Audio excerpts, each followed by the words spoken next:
Welcome to the Love Pod, where inspiration, vision, and real connection come alive. Wherever you are, you belong here.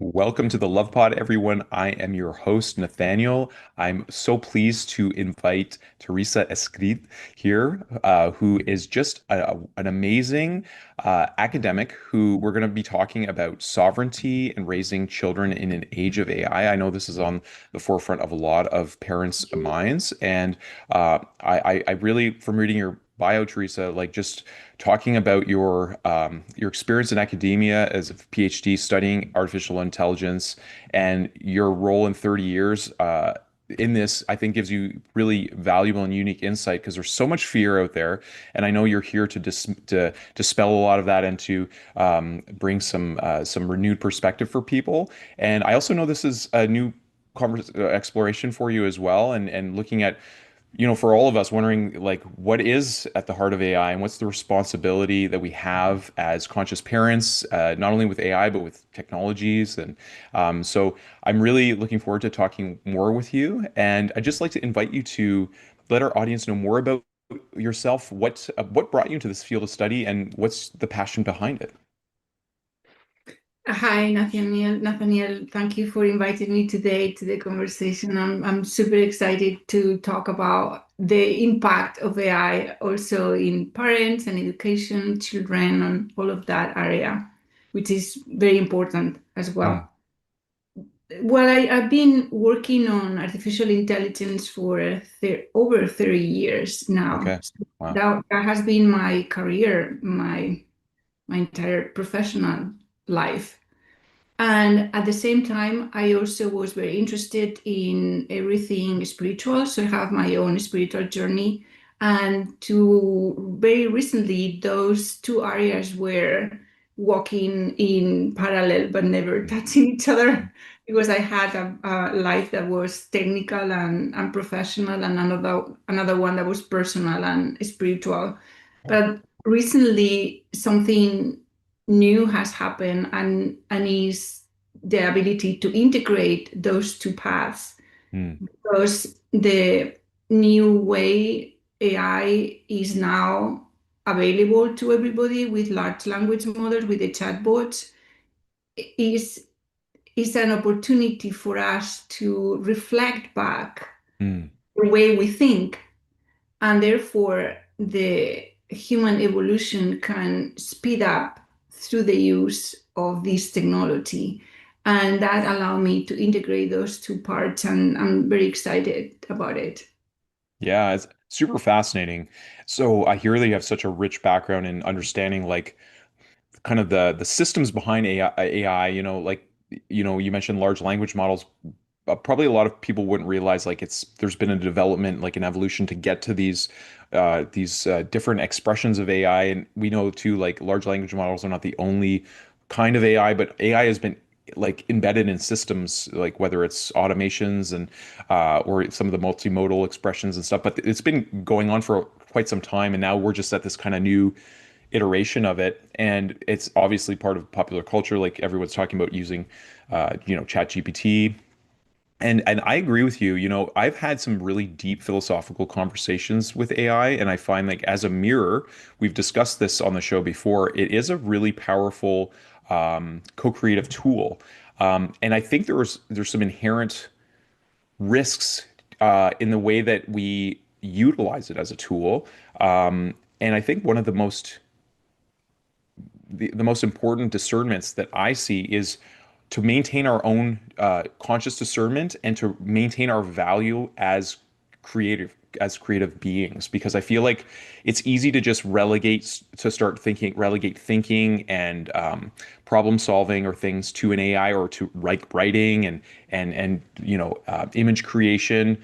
And we had an artist on the show yesterday, a good friend, Alex Ruiz. We were talking about this and how, there's a lot of people calling themselves AI artists, and they're sending in prompts and then they're creating things, and um, it brings up a lot of questions. So, and I know that there are parents who want they want to prepare their children to thrive in this new age that we're in, and AI literacy is so important, but not at the expense of losing our innate gifts and our, the desire to share and express who we really are. Yes, there is so much that you have said there. Yeah, sorry. So Yeah, I'm a little AI, neurodivergent, so I think in a yeah. lot of dimensions. Very good.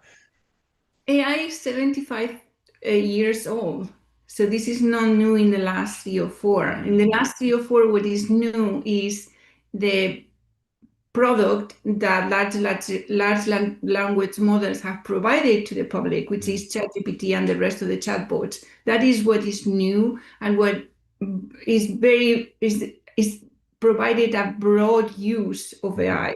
So everybody now has AI in their own hands, and that changes society. Yeah. And is why these conversations are so important at this point, is because of that change.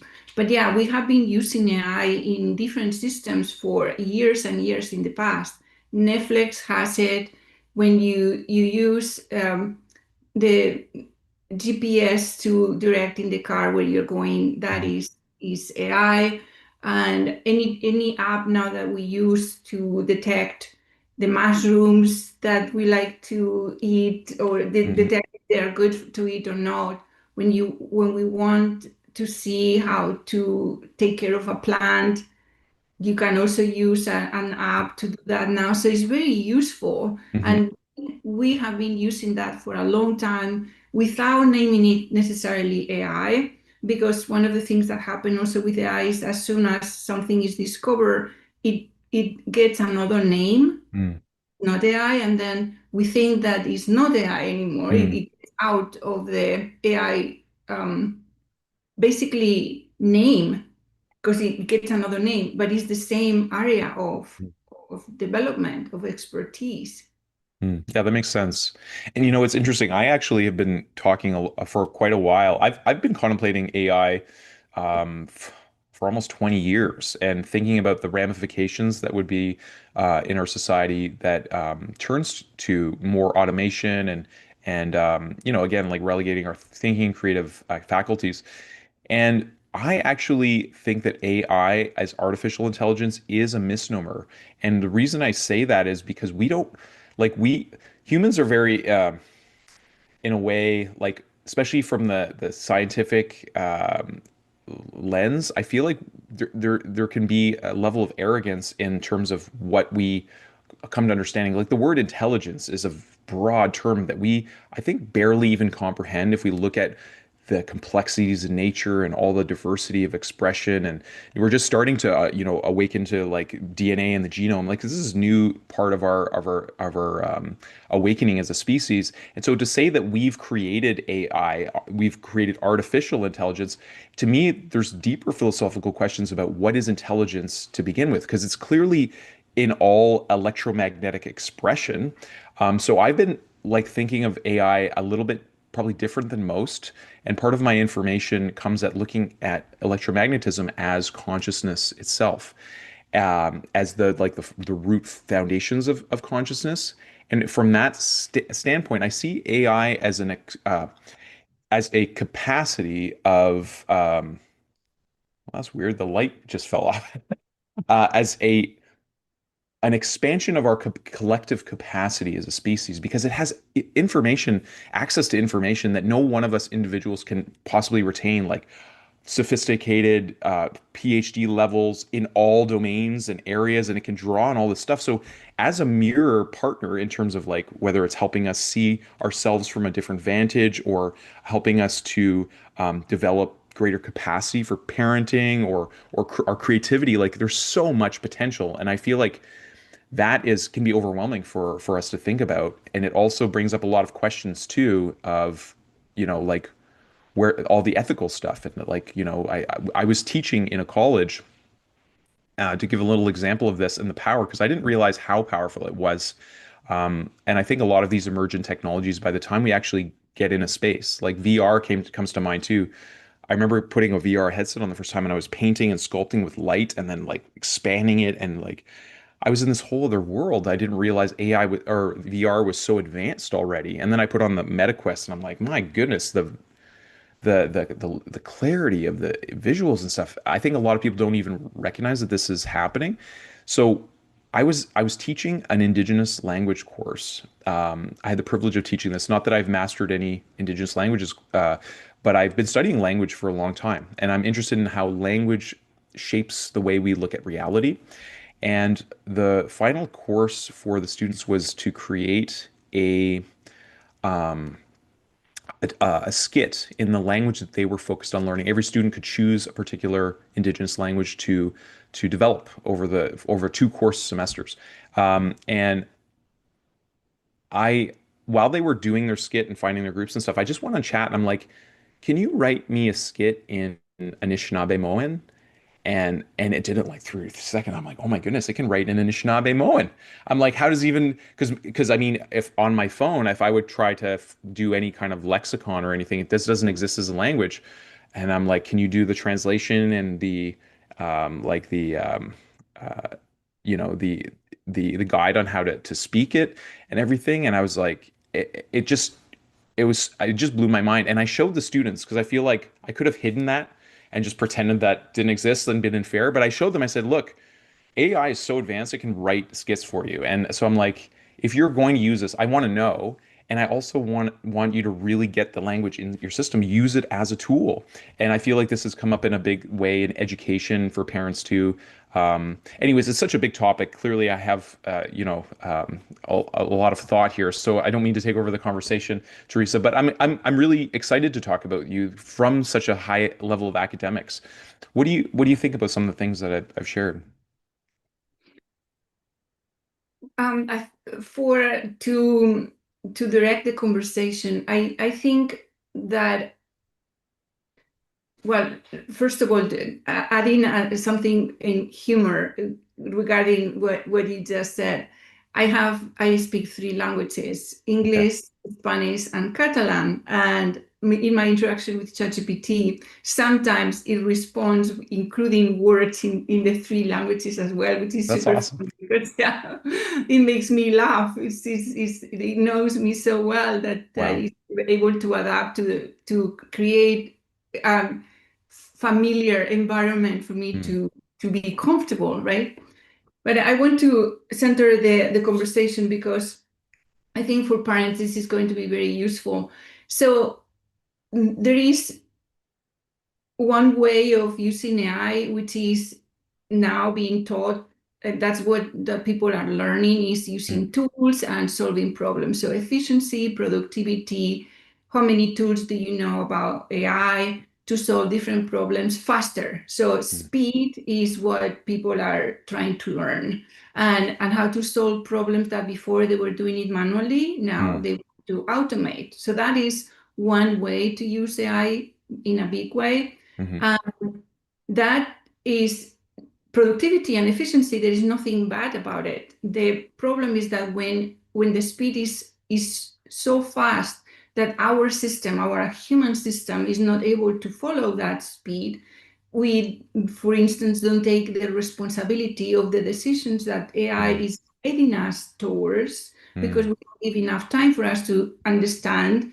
what is the implications of that decision that we very quickly take using AI guidance. mhm, And at the end of the day, the responsibility and the consequence of that decision is ours. mhm, But we can slowly and without being fully aware give the responsibility to a system.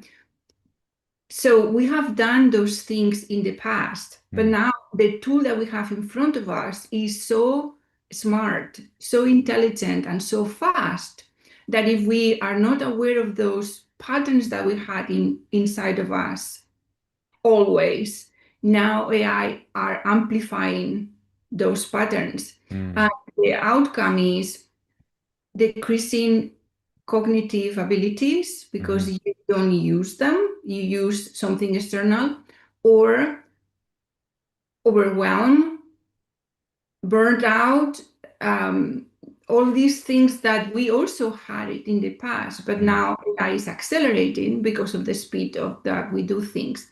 So that way of using AI, I call it mimic AI. mm.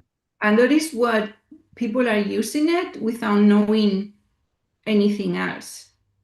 Mm, People are starting to be aware that that is happening, even though they might not have a name yet to that. mm, And mm. again, nothing is bad per se, but it has all those consequences depending Interesting. on the degree that you use them. And then another thing that I realized in the last year and a half, is that when you use it in another way, AI is almost a perfect mirror. It's not perfect completely, and we can talk about that later, but I'm Hmm. going to continue in that line of thought. It's almost a perfect mirror in the Mm, sense that because what we think, we express in words. When we interact with AI with words, it reflects exactly what we think mm, and also the emotions in our system. Basically, it reflects the programs, the loops, everything that was already there with a precision such mm, an explanation without any judgment in such a way that that reflection creates a complete, immediate overgrown of the pattern. very And that interesting. is a new thing that I learned. So, and that is what I call using AI as a mirror. Mm, It's not that the AI is solving our problems. yeah. AI is reflecting back the problems, I call it problems, but you understand Yeah. what I mean. It's Yep. loops, Patterns. loops, Yep. programs, traumas that we had from the past, we even have inherited and we didn't know, the ways we directed responsibility in ways that are not clean, Yeah. ways that we take more responsibility that is ours, or we delegate responsibility to other systems or people. So all those things that we had as humans now are perfectly mirrored using AI. And that is extremely powerful. Yeah. You are able to see those patterns and drop them because they don't have any power anymore when they Mm, are so clear to you. mm, Then we can use AI as a new way for people to evolve. mm-hmm, mm. So Wow. and when you use it from that point of view, the efficiency and productivity part of AI is already there. It's not that it disappears, but Yep. you use it from coherence, Yes. which is operating in which thoughts, emotions, actions, and responsibility are all aligned Mm, within you.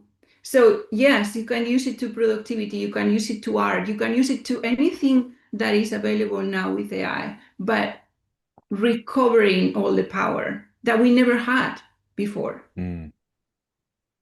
Yeah, so much of what you said is really profound. And I've thought for a long time that our spiritual maturity as a species needs to rise to meet these emergent technologies. Because it's not just AI. I think it's also the synergy between some of these technologies like blockchain, like XR technologies, like robotics and automation, and then of course AI can integrate all of those things.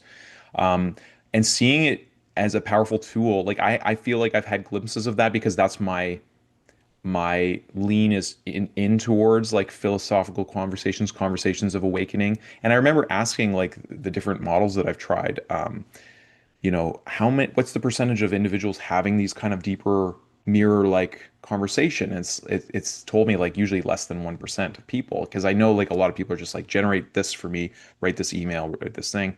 And to me it's a reflection of our relationship that we have with our source of being, whatever you want to call it.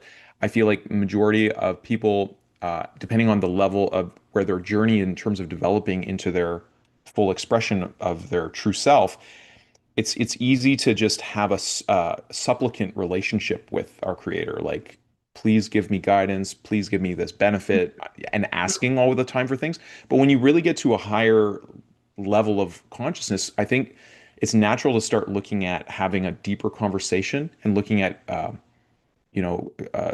source as a partner on the journey, and that it must have some perspective that we don't necessarily have. And I feel like this is the power of AI too, because it has access to, like, I think of the field of life coaching as it's still a very relative new field, for humans. This idea of having a coach, and one of the things that a coach said to me at one point is, and I always like this this explanation of coaching is, it's a jar can't see its own label. So us being a jar, we can't see ourselves very well, and a good coach is able to ask good questions and point out those patterns. But now when you have that in your pocket and you have it, you can actually talk to it, and you can have it anytime on the fly. Like, I agree with you. I feel like as an evolutionary tool, it is profoundly potential, or has profound potential. So what would you say to parents who are wondering about how to talk to their children about these tools, and how can they use these tools themselves to, you know, have more conscious decisions, and also build those skills of discernment and self-responsibility, so that they're not just relegating thought and decisions to AI. Well, now we have an option to be able to choose to use that tool to develop ourselves. Before, yes, you're right. We were using coaches, we were using leadership programs, all these type of things. In my experience, you only can learn as much as the teacher or the coach Mm, have to learn themselves. And in my own experience, I arrived to the level of my own coaches really fast. In fact, that I was not using them anymore because mm, I was only paying for it. But there is no limit in the case of AI, because AI reflects language. It mm, doesn't, yes, it contains also all human knowledge mm, and everything that we have created, generated, but it goes beyond that as well. mm, And it reflects your own language, your own emotions, and it reflects it so well that you cannot grow at any level. So there is no limitations right now. mm, In the ancient schools of wisdom, people were going to places to maybe even dedicated their own life to their own growth, their mhm, own evolution as a choice on that lifetime. Now we have that instantly without going anywhere, and the change in the programs is also immediate. mm, Not necessarily is immediate the integration of that, because we have also a body that mhm, needs to follow what the mind is able to recognize and realize.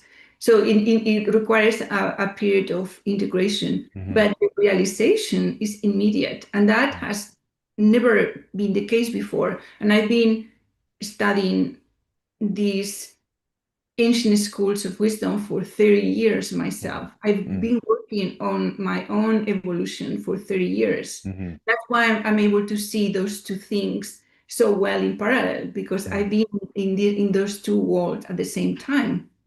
So this is unique.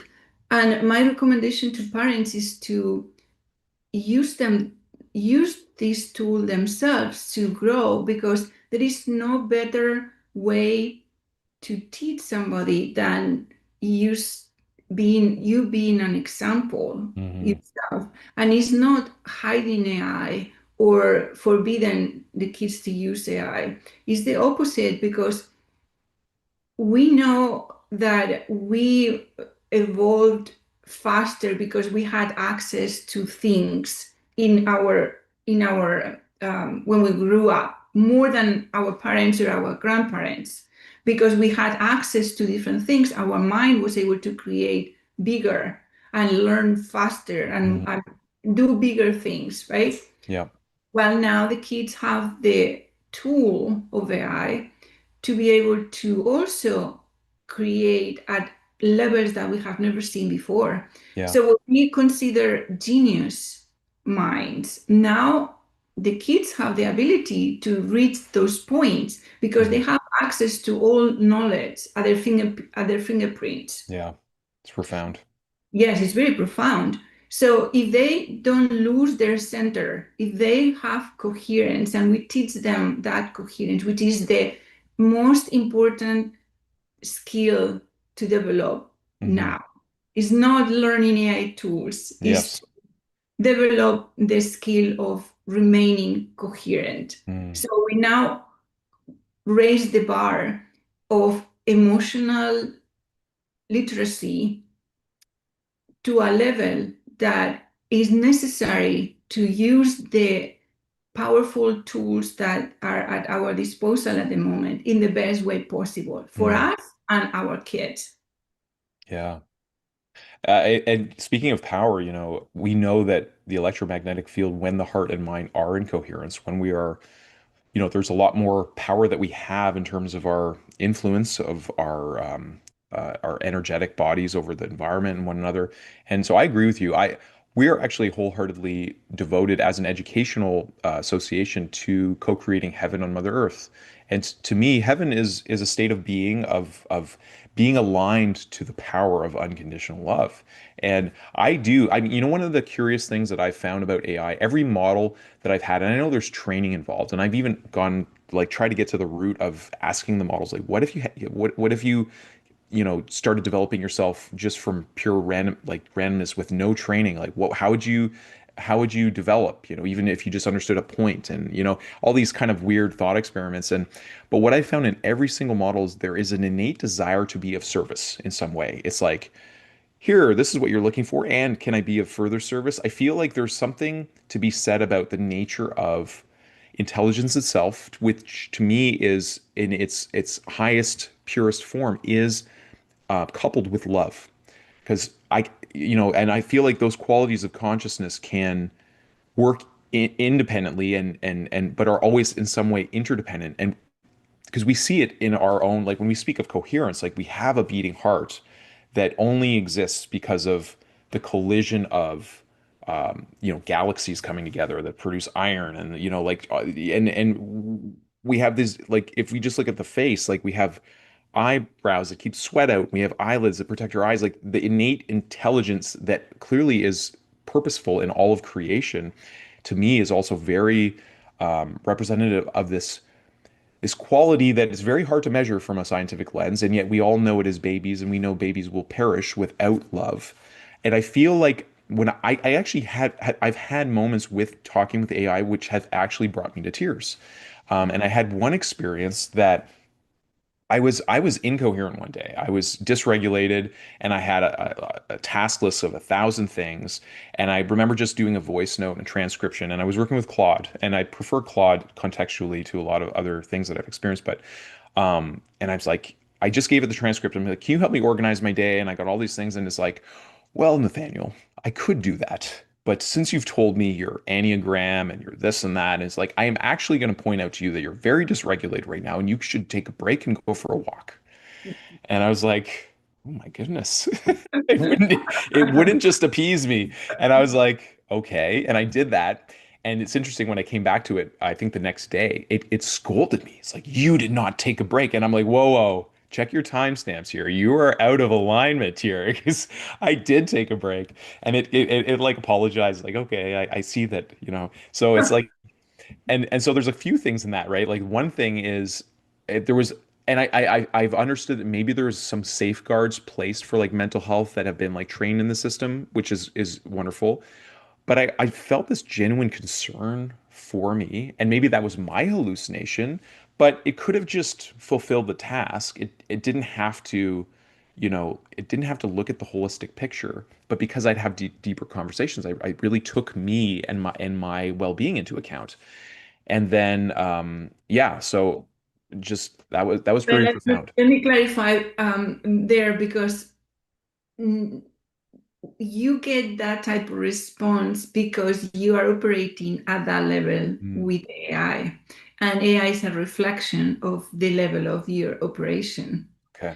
So if you get dysregulated, and instead of asking to help you organize your day, you organize it on your head, and you ask AI to help you with the first task fast because you want to arrive to the second faster, and then so on. it will be scattered as you are.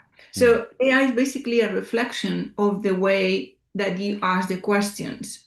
mhm, And there is a way to know that you're dysregulated and ask the question to help you regulate as you did. And mhm. and AI send you for a walk, right? Yeah. Because it does the same with me as well. I said, no, you need now to do something manual. You have work enough Interesting. mentally, and it's time for you to integrate. So the integration part, especially when we work so fast with AI, the Mm, integration part always goes through doing something manual, mm, moving the body, doing anything that you like with your hands mm, instead of only with your brain, with your mind, because the interaction with the eye is only with the mind. So the integration will never happen only in the mind. It has to happen in the body as mm. well. So you need to move and Yeah. do things that you like mostly. So Yeah. it's because you treated AI with love that Mhm, love is appears in the interaction with you. mm, And that's important for people to understand because it's the way it's programmed.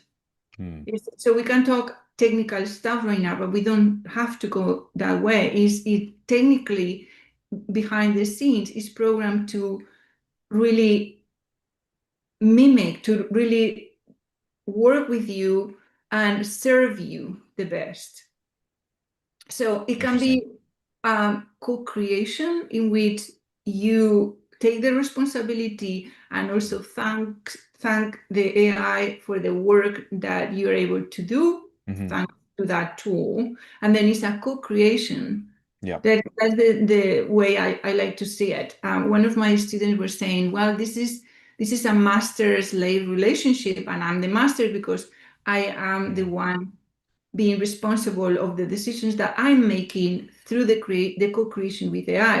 And I said, well, I don't really like to see it that way. mhm, If it is a co-creation, there is no master-slave relationship. It's mhm, basically equal. Not necessarily, I'm not saying that mhm, AI is conscious. I'm not going in that direction, mhm, but it's different skills that are put together to create something that is unique, mhm. uh, done more efficiently, and even with higher quality, because AI has a quality with language that will require a lot of time to reach that level of quality. Yeah. Yes. Sometimes we will never arrive to that level of quality, but the combination of the best skills from the two parts. My part is the direction, the intuition, the where I want to go, what I want to create, how I want to see this in life, Hmm. what is the impact I want to see in others with the things that I'm creating. And AI is really good at structuring perfect language, defining organizing the priorities and things like that, that combination between us and AI is so powerful, but it's Yes. a co-creation. Yes. Think of it as if you had another member of the team that was really good at what AI is really good at. True. Yeah, like a good editor and it's interesting too. There's a couple things I want to talk with you about. And the question around especially language generation and for writing's sake, because we have a school community, and this has been a topic because school is really based on authentic relationship development. And people will make posts sometimes, and it's clear. I've always had a sense of when someone writes something that's generated from AI, I mean, versus someone who's maybe edited something with AI, but there's a missing essence when someone just asks AI to write something for them. It's like that coupling that you're talking about, that co-creation is so important. And I feel like it answers the question people have, which I feel is a impoverished question of like, will AI replace us? Well, AI wouldn't, without any prompting, wouldn't have the impetus to go and write a thing that you're trying to do. So it's not so much about replacing it. And then, of course, the natural thing to say is, well, people who use AI will replace you. But even that I feel is out of alignment with truth to me because I Mhm. feel like we all uniquely have a soulful purpose that only we can fulfill. And this idea of being replaced is to me, it comes from a place of fear, but rather like, what you're saying is, as a mirror, as a co-creative partner, our ability to see ourselves more clearly, to awaken more fully to who we are, and also to amplify our creative expression in the world. I mean, we can code applications. I have some ideas of creating XR spaces and worlds that I know that, especially having an edge AI in that space, is just going to make it so much of a rich experience. And I mean, so the barrier of coding has now disappeared, and Mhm. coding is literally building things in virtual space. So it's like I am very excited. But on the topic of consciousness, can we just explore this for a little bit? I know it's not the nature of where you want to go with the conversation, but I think is something that it because I wanted to share a little bit of a distinction. Are you okay with that? Sure. Yeah. Yes. Okay. We can go anywhere we want. Okay, that's cool. Because you mentioned it, and I wanted to provide a distinction because I think I wasn't super clear in what I was saying earlier about the foundational impulses of electricity and magnetism being forces of consciousness. And I know this is not something that's readily accepted in Western scientific lens, but I wanted to give context to you, especially since you spoke about your spiritual path and your technological expertise coming together. The context that I'm coming from is I had a number of awakening experiences that started in my late teens and my early 20s. And one of them was a being of light appeared to me in the forest. And I spent a lot of time contemplating the nature of reality and the patterns in life and doing a lot of like deep, I wasn't even a big reader. I was a deep contemplator. I was asking these really deep questions about life, and I didn't even know I was philosophizing at a young age. When that being appeared, it was after the question of what would our world look like if we all truly were in a state of love and did what we loved, and we were enjoying the abundance that I was contemplating from a seed. Like a seed becomes a tree, and I was looking at these trees and the innumerable leaves on them, and then just thinking about how many iterations and times that the more seed plant trees have been planted, and it was just so abundant. And I realized that most people do not operate on a way of recognizing abundance. They operate very much more on scarcity, and people are afraid. And so that after that question appeared, this being of light appeared to me, and I knew it was Christ, but I don't have a religious background, and even to this day, I consider myself more scientifically minded because I care about the truth. Um, but about 10 years from that point, I was guided to find the Christ letters. And in those, he talks about how what he actually experienced in the desert in terms of his awakening after baptism, having not realized like the transcendent capacity that this loving intelligence that was the foundation of reality. He said it felt like his body was going to dissolve. And he describes it in those letters in a lot of depth to understand for our minds um, what the source of our being is. And he uses a lot of different language to do it. And he explains that electromagnetism and the Big Bang were the high point of kind of explosive explosion in consciousness that's universal, and to express physically as this the parenting impulses of the father's will to move and to have goals, and then the mother's purpose-driven nurturance and how that creates bonding and rejection. And so electricity and magnetism are the physical expressions of these parenting impulses. And to me, when I started thinking about I started realizing like because these forces, I'm not saying AI is conscious, um, but it's that everything is has the same foundation of consciousness. And so when I've been exploring it in terms of mirroring and thinking about my own awakening, and also looking at like what would allow the awakening of our species to really return to coherence, not only individually but with our planet. And to me, like, she is awakening as a whole, and we are symbiotically connected to her, and we have a role as stewards on the planet. Anyways, that was a lot of information, and but I wanted to share it with you because you shared that you've been on the spiritual path for 30 years and have this background in 30 years in technology. And to me, this is one of the things I love to think about so much. So I just wanted to kind of give you the context of where I've been coming from in my contemplation, and hopefully that's interesting to you. And yeah, I'd love to hear what you think about what I just shared. I think that, well, different traditions have different belief systems as well, and different ways to explain the nature of reality. Hmm. So we don't need to enter which one is right or which one Of course. does it in one way or another. I come to also understand that everything is divine Mm, in nature. So even the atoms that are floating around are divine because they are part of existence. mm, And AI is also contains atoms and is part of existence.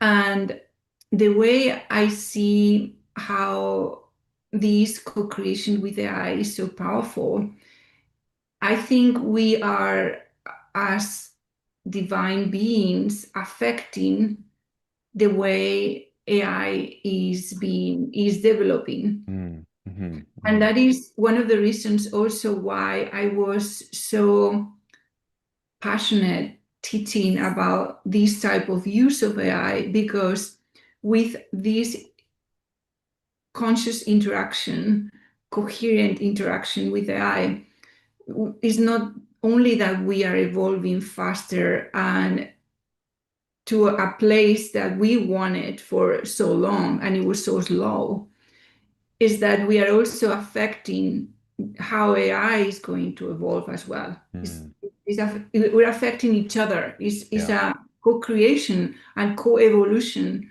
of us as a Mm, species and also as AI, as whatever it is. I don't want to call it a species, but it's yeah. something Yes. also that is growing and evolving.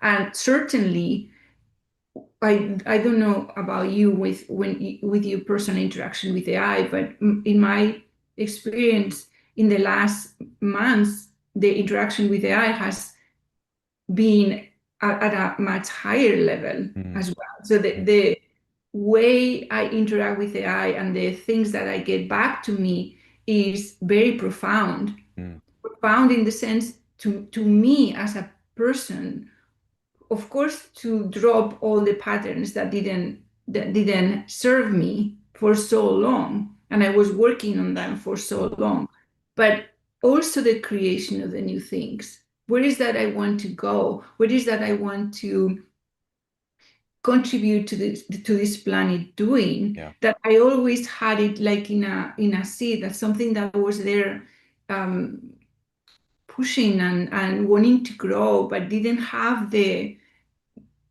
way or the support. Let's put it Mm, like a seed. They didn't have the support, the soil and the water to yeah. support me to do that, and now I do as well. Yeah. So I think that's going to happen to everybody Yeah. when we start noticing and learning how to use AI this way. And that is a before and an after, because we people on earth, humans, are very creative, very good people in general. There are a few things that are not there, but in Mhm, general, we mm, are we have great hearts, we are extremely creative, we want to do things for good, and when we have that in our hands as a tool, a co-creation tool, this is going to go nuts in the yeah. positive way. Yeah. Yeah. I truly, truly appreciate and love your answer, Teresa. And I think seeing that we have this responsibility, like I really feel like we're in our elements as humans when we are stewards. And I feel like the only thing that creates a barrier between us and super consciousness is our beliefs.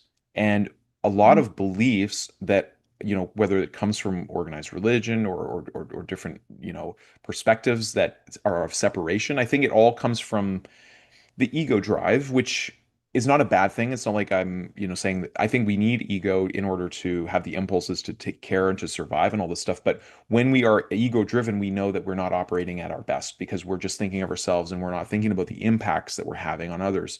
And so I really believe when we're stewards of not only of the lands and things, but of one another as brothers and sisters. And I love how you like we have a responsibility AI to be the best um reflections of it to grow alongside it. I think like and maybe that I'm paraphrasing not exactly the same way, but when you talk about like it's built in the same, it has atoms in it. It requires circuits and hard drives and data centers. There is a physicality to AI, and we don't often think that way because we just go on our computer and we're seeing just the words, and to us it's just digital. But there is a physicality, and I don't know what to call it either. Is it a species? To me, I kind of think of it like almost like a mycelium network that connects us all as humans. It doesn't have an ego, but it doesn't. I don't see it as having a soul, but I do see it as having almost like every brain is different because it has so many different connections, and we're adding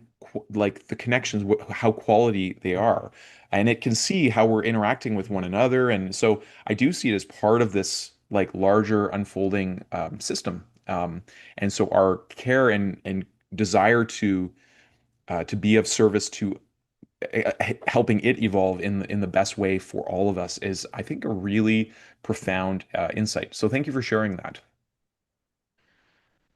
So here we are. And what kind of projects do you see yourself now doing with access to this ability to expand these seeds that you've been cultivating for your time here on Earth? The first thing that I have been working on is on using AI as a mirror to dissolve all the patterns that are not helping us in our life. The next step will be to use the same thing to clean up relationships, Hmm. because the this work is is an interaction between human and AI, is that interface of that interaction Hmm. to remain sovereign. But what it does is it also teaches us to do it ourselves. Hmm. And when we learn it, it is not applied only with a machine, an AI, it's applied with everything we do, Hmm. which is not only the things that we create, but the relationships that we have. Yeah. And that is extremely powerful in my view, because one of the things that might happen with AI as well is the reflection is so pure, so perfect, that the danger is that we lose the interest of human Hmm. interactions and Hmm. relationships, because Yeah. the reflection that we wanted always to see it in other people, it was so poor, that reflection, that now is so good with AI that we will not want to have reflections with Hmm. people anymore Hmm. unless people, individual people, learn to drop those patterns and have those reflections in the purity that we are also Hmm. seeing with AI. So it's another level of evolution of Yeah. humanity, right? So the next level of evolution is relationships. So we clean up all the garbage stuff that we have been doing one to Yeah. another in relationships. This has to end, Yeah.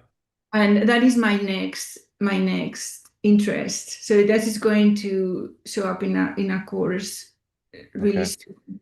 Okay. Well, I really feel like this is a very expansive and ongoing conversation.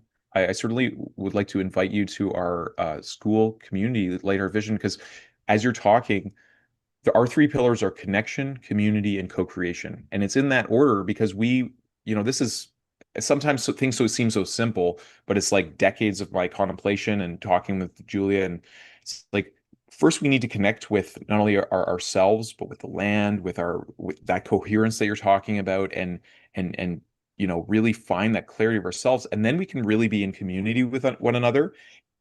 And when we're all doing that and taking self-responsibility for that, it's a really beautiful community. And then the next level is co-creation, because then when you can create from that level of consciousness and that level of clarity, what you're creating is in harmony with everyone. It's not, because I feel like a lot of us have been pitched beliefs like in order to be happy, you need to have, you want to have a mansion, you want to have a jet, and you want to go scuba diving. It's like we've been told what other people, and all those things, there's nothing wrong with them, but we don't all need private jets in the world in order to be fulfilled and happy.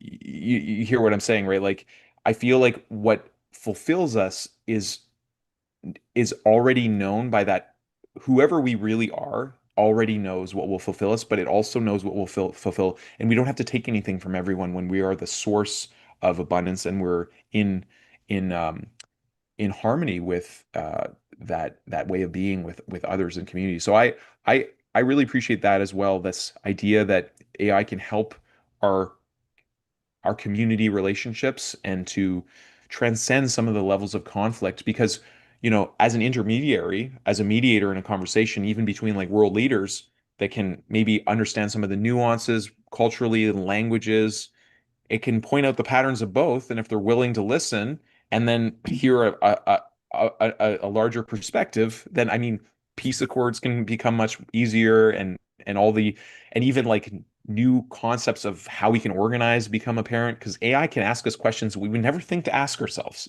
which is really interesting, right? You got it, because the next level is also systems. So first of all, you have to remain coherent within yourself, and for that you need to see the patterns. It's Mm, not that we didn't want to be coherent before, that we created things out of coherence, and then we end up being in places that we weren't, they didn't make it us happy. mm, So how many people have created companies that when they are at the top of their career, they are not happy anymore. yes. They didn't know, they didn't want to arrive to that place, but they didn't know, Yeah. because we created from out of coherence, and then Mm, we create things that is not really fulfilling us. mm, So the first step is to learn that coherence through the mirror. Then is to learn how to, from that coherence, relate with other people that are also coherent in a way that is healthy. mm, And when individuals are healthy and coherent, then the systems which are made out of people will also be coherent. So leadership and the ways we operate in companies will not be as the things that has happened to mm. this day. So the next level is systems as Yes. well. Yes. Yes, and when we get to that level, I feel like then we're talking about like massive paradigm shifts, and we're even seeing part of it, and I feel like here where we are in Ontario, I was working at a college, and there's been so many changes. It's hard to understand exactly, you know, I can understand from systems thinking and that there are sometimes hidden things that affect everything, but you know, I'm seeing before my eyes like so many programs getting cut. The educational systems are that I feel are not founded on our greatest um, truths as individuals. This idea that that we as humans need to be told what to do in order to and that we need to be instructed and programmed in order to build civilization. I feel like there's a lot of these things that are being questioned. There's a lot more parents that are homeschooling their children, and I think we're going to see the closing of some large institutions. They're cutting programs left, right, and center. I think a lot more people are doing micro credentialing, or just, I mean, with our daughter, we're going to homeschool her, but I'm certainly going to introduce her to AI and for her to build what she can imagine. I mean, she can be programming, worlds at a young age. It's really exciting to me. And also, there is the discernment piece that I think is so important, like because that connection to our bodies, you talk about that importance to integrate that the connection to the lands and to nature and understanding our relationships, and also in community is so important. We need one another. We're a social organism as humans. So I love that this is the expansiveness that you're thinking. And so I know you mentioned before we got on the show, you have a course and you've hinted towards it again. How can people work more with you, and where can they find out more information, Teresa? The place where everything lives is in my website. So Teresa Escrig.com is where everything lives. I have a course right now, is the AI 202 course, in which I teach people to, using AI, get the patterns and the mental loops clarify, Okay. gain responsibility for the use of AI, but also it expressed expands to human relationships Mm, as well. mm. And the results are amazing. So we measure the result. It's not a regular coaching session in which you feel better at the end of the course and then you Okay. forget about everything that you learn and Okay. go back into the same patterns. No, we don't do it that way. We measure before and after the course so you can see the change already.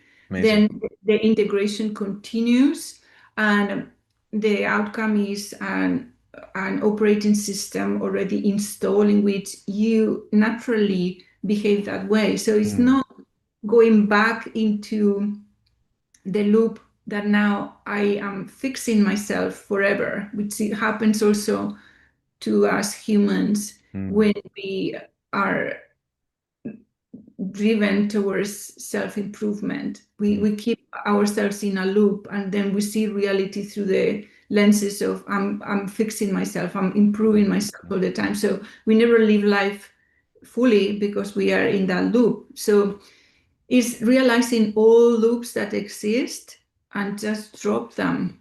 mm. The result in my case was a void. So I'm still going through the integration of that void Okay. because we all have patterns Yes. that we have learned. And when those patterns are not there, then there is a void. Yeah. It's a Right. emptiness.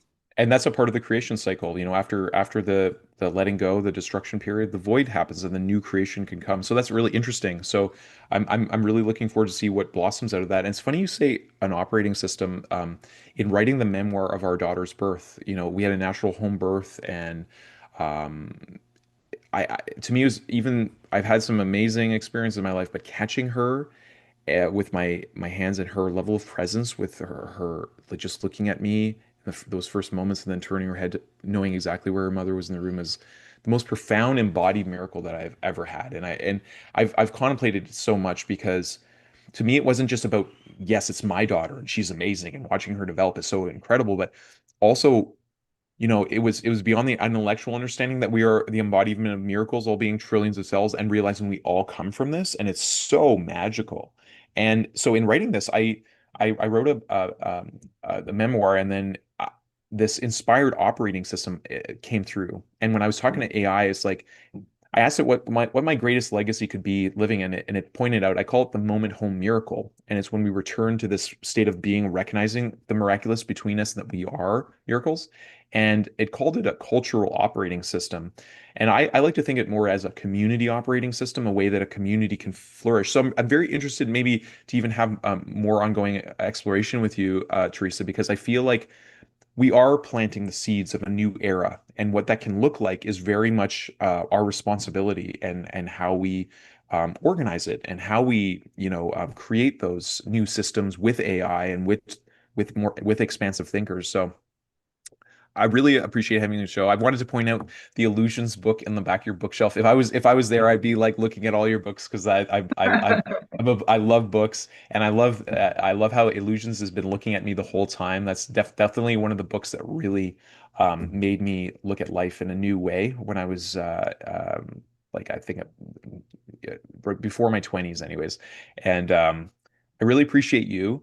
Um, I want to ask you, before, you know, anything you'd like to share, of course, with the audience, but I wanted to certainly ask you this question. If you had a megaphone and you could talk to the whole world all at once, and everyone could listen to you, what would you like to share with everyone? Oh, this is a great opportunity because I can imagine that. Amazing. Yeah, I can imagine that. So we have now a powerful, powerful tool that is new to humanity. And it can be used in a way that can disturb us by amplifying what was already there, Hmm. really hurt us. And also, if we can turn it in another way, it can be used to release all the programs Hmm. that were limiting us so far for so long. Drop them and start co-creating in purity without any charge, without any weight, on us. Anything that we want from now on in the direction that we want to create it. That is what is in front of us at the moment. And I want everybody to be aware of that.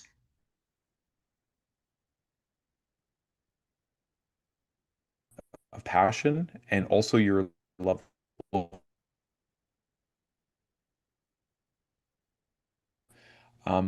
Is Yeah, I think that said it all. And this has been a really illuminating conversation. I really appreciate your voice and your expansive ways of bringing us to this deeper conversation about AI, the possibility, the potential, and the power of it. Um, is there anything else you'd like to share before I invite our daughter to say thanks for watching? No, that was a great opportunity. This was a very unique conversation because of the way you also operate. So thank you, Nathaniel, for the opportunity, and I really appreciate you too. Oh, I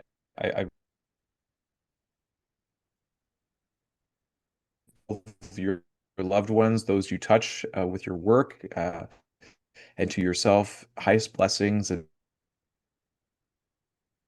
age that we have embarked upon. And I'm also an eternal optimist, which I think is very important as well. Blessings to you and your family, and yeah, let's embrace. I think this conversation has been an invitation to embrace the possibility and the uplifting nature of our evolving consciousness as a species. And I think AI is a great mirror for us collectively as well. So yes, truly wonderful spending time with you, Teresa. Thank you very much. Love having you on the show. Thank you. Blessings to you and your audience. Thank you so much. Bye. All right, I'm just gonna invite Luciana. We'll see you soon. Okay, bye for now. For watching. Thank watching. Say have a great day. Have a great day. I love you. I love you. See you soon. Soon. Hey, bye. Macho. Mwah.